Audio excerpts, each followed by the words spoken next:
What's poppin', misfits? I thought I'd hop on here and because I haven't been on making any videos in a while. It's been 7 months since my daughter's death. I have been trying to keep myself busy. That's what I've been doing.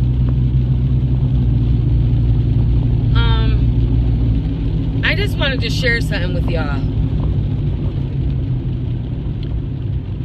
For me being as old as I am, when you have harped on something for so long, like I harped on, oh God, I have no parents. Oh God, woe is me. And then when you have children and you wanted them all, and when your children get to be the adult age and they're grown and they're all out your house and everything, nobody does it. And I have to tell you, let me rewind that. I was working all the way up to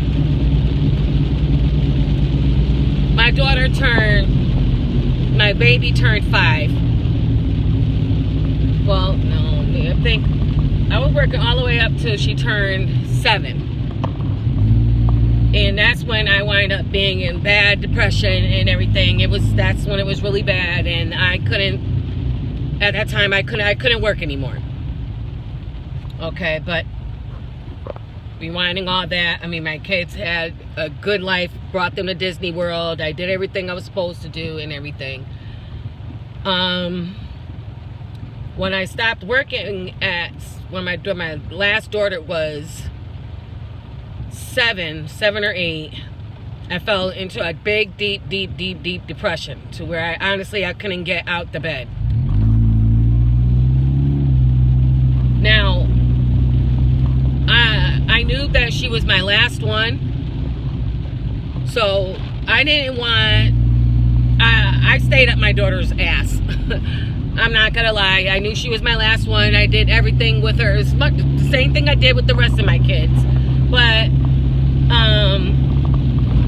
when you have your last child, I have to tell you, she always did things above her. She was always doing things above her means, meaning like not above her means. She was always, what's that word? Advanced. She was an advanced child. She held her bottle at 5 months. I was so sad. I was like, oh my God, I want to hold your bottle, because I knew that she was my last baby. And she was always advanced. She learned how to cook eggs in the microwave at 3. I let her start at 3. She was cooking eggs on the stove at 4. By the time she was 5, she was doing her little thing, but I was monitoring it. I'm sorry, I got a hat on and everything. It's raining, gloomy outside. And I felt a little bit more depressed behind the fact that, too, it was just a pinch of it because she was my last one. But it was more so because I didn't have any parents, and, I was in a deep depression, just deep depression. And when my daughter graduated, I was happy as hell, of course. But now, mind you, when you did everything with your kids and you have your last one, there's no book that says, now what are you going to do? Now what am I going to do? Now I'm by myself. What am I going to do? So by that being said, mind you, I was working as nurse's aide. Then I was doing private duty. I had went back to work. It just wasn't CNA. did little work here and there. It just to get my mind going and everything. I was manager at Dunkin' Donuts, and I was traveling to different Dunkin' Donuts. Shift leader, not manager. I'm sorry. I was a shift leader. Then I was teaching other people how to shift lead and manage and all that kind of other stuff. So there was somebody at Dunkin' Donuts that I was teaching them how to shift lead, and he kept making racist jokes. And I kept telling him to stop. I kept telling him to stop. I kept telling him to stop. I kept telling him to stop. Till I told his sister, who was the manager. Well, the sister, she said she told him, I have had about here with the jokes, the racist jokes. So, mind you, when I say that I was in a depression, I was in a deep depression, but my depression was coming out in anger, crying, and just in the bed all day. So the person that I was teaching them how to shift lead said another racist joke. Well, I was working Dunkin' Donuts. Well, I was getting ready to pour the cup of hot coffee in the cup. I was pouring it like this. He said another joke. I'm pouring it like this. I put the coffee container back in his thing, and I wind up throwing the hot coffee in his face. Cursed him out. I left.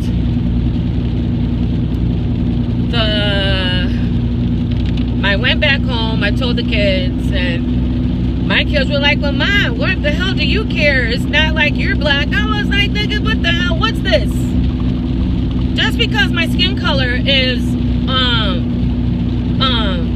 black doesn't mean that I'm not black, because I'm Hispanic. And Hispanic is black. And I never had a problem with it. But my kids, I had to teach them and let them know, listen, just because I'm Hispanic, you're black, I'm black too. So, I said in either way, he didn't know that I was a black, but I am black, but he didn't know any of that shit. So that shit didn't hold no weight to me at all. And mind you, I was seeing a psychiatrist, a therapist at the time, and I had paperwork from childhood to where when I had paperwork that followed me, honestly, from when I was 6 all the way up to I was 30-something, I'm sorry, to where I wind up having that I couldn't work. When the therapist read all my information from my background, from my past, and through DCF, group homes, all that stuff, and then me throwing the coffee at the person who I was teaching how to be a shift leader and stuff, and they were like, you know, I was traumatized. I was traumatized, and I was depressed and everything, and it was called seasonal depression. So they had me, I stopped working, and that was it, and that part. So I was depressed. I was still seeing a therapist. I went back to work, but not the CNA work, because after my abuela died, I didn't want to be around patients and stuff like that, because I didn't like how people were treating the patients and stuff. So now my daughter's young, so now I'm taking advantage of it that I'm not working. I'm not able to work at this time, and I'm taking advantage that I'm with my daughter. You know, with the rest of the kids and everything, of course, but you know, my baby Birdie. So I'm taking advantage of it and stuff. And you know, when she turned 18, I knew that she was gonna leave. I knew it. I knew she was gonna leave. You know, because that's what people do. They leave and they go to college and stuff. But she didn't wind up. She took a break off of college, but she wind up moving in with somebody. I'm not gonna lie. It hurted me. It hurted my heart. It hurt my heart. I don't want to start crying because it was my last one. It was my last baby. And people don't... there's no book on being a parent. There's no book on that. Like, I had to learn from watching TV of how it's supposed to be. But they leave a lot of stuff out, like the kids leave, they go to college, this and this and this and that. But I knew that they go to college, but they don't tell you that sometimes the kids, you know, y'all fight, y'all argue, and sometimes kids distance themselves from parents. I never knew that in my life, that happened. So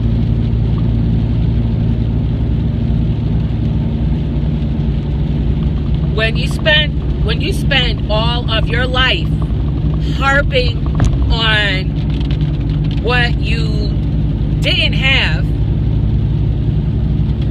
you certainly miss out on things when your children grow up, because you're depressed and you done blocked yourself from reality.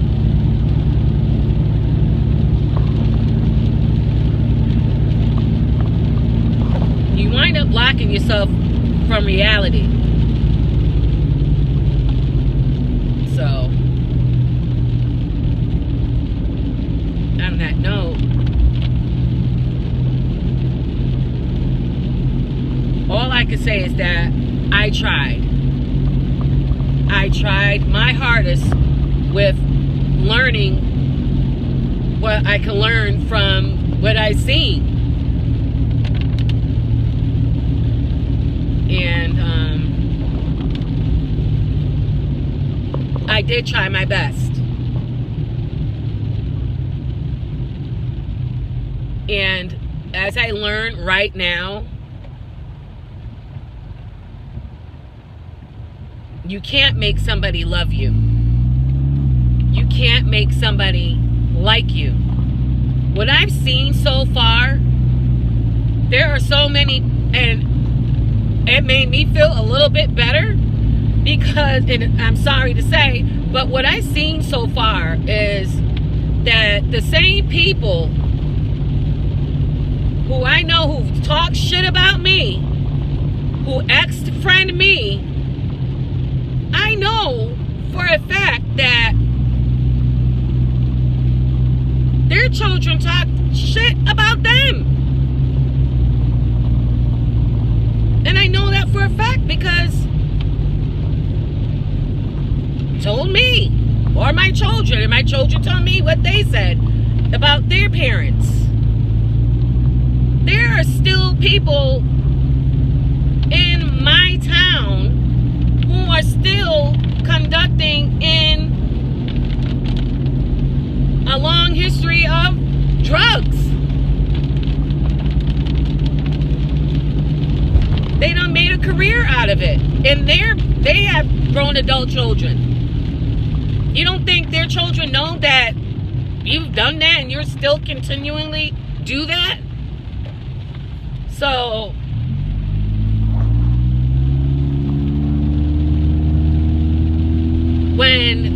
honestly, that makes me feel better about my situation, because nobody can say shit about me, because I haven't even done half the shit shit that everybody's doing. So all I know I can say is that I tried.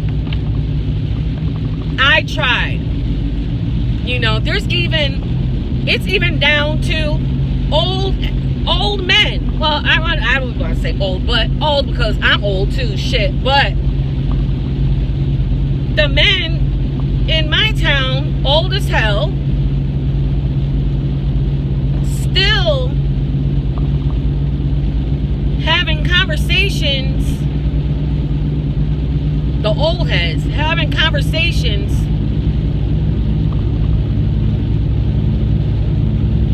about things that don't even pertain to themselves. Like, these people will go around talking about females that they ain't never even have.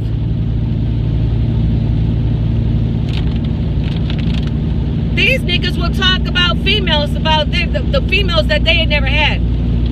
And it's crazy to me.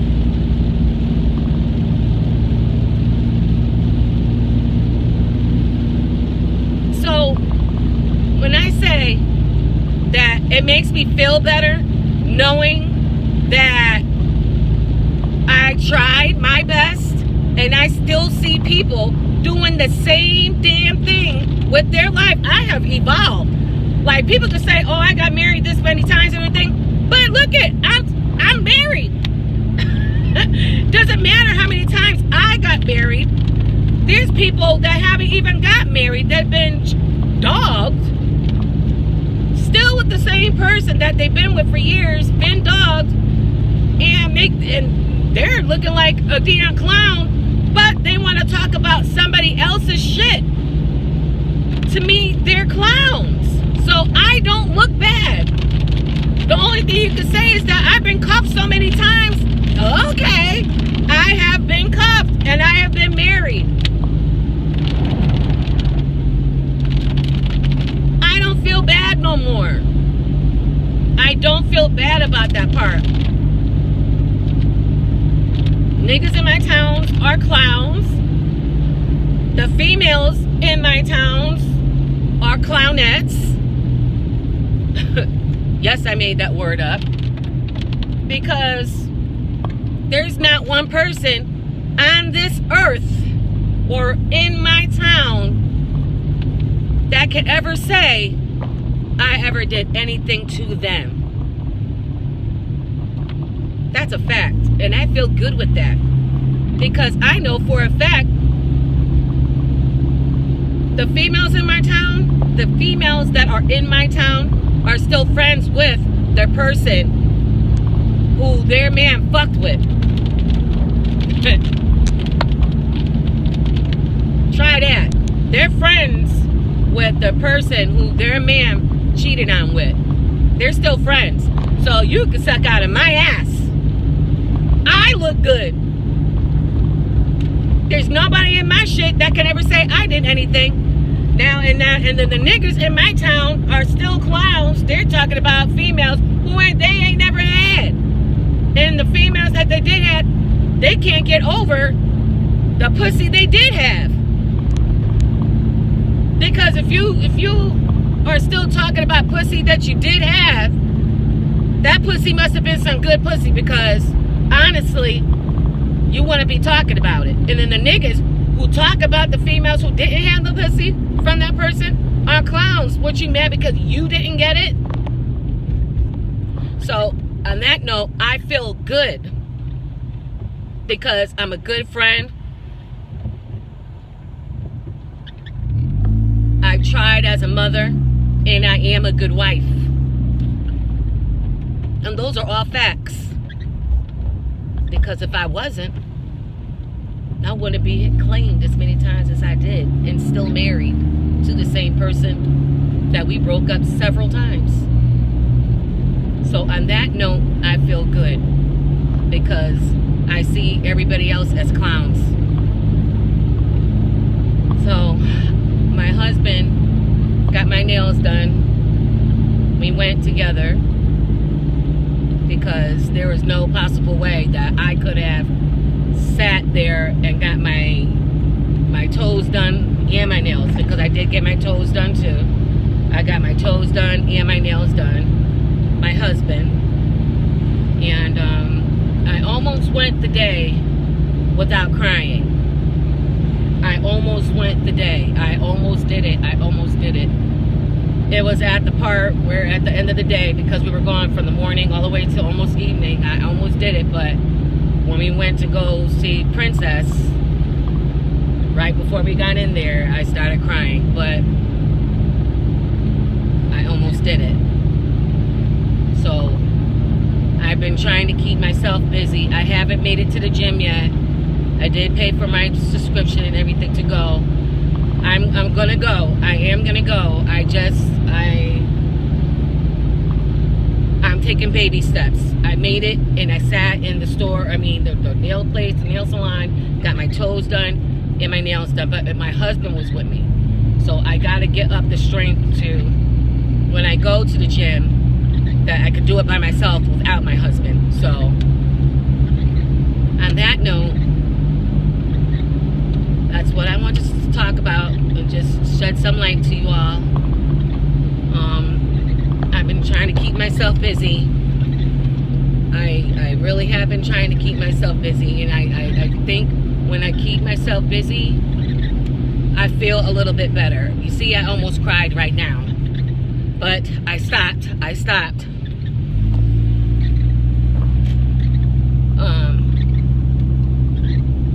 I'm grieving. It's only been 7 months, so everybody can kiss my ass at this point.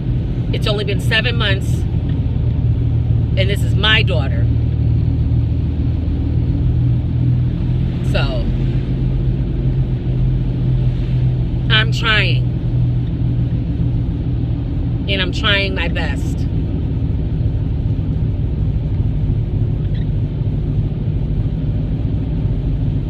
So on that note, I did get some good news that what I've been doing is about to pay off. So I'm happy with that. So by me keeping busy is about to pay off. So on that note, whew, this is the Black Diamond Misfit. This is my story, and I'm the only one that could tell it.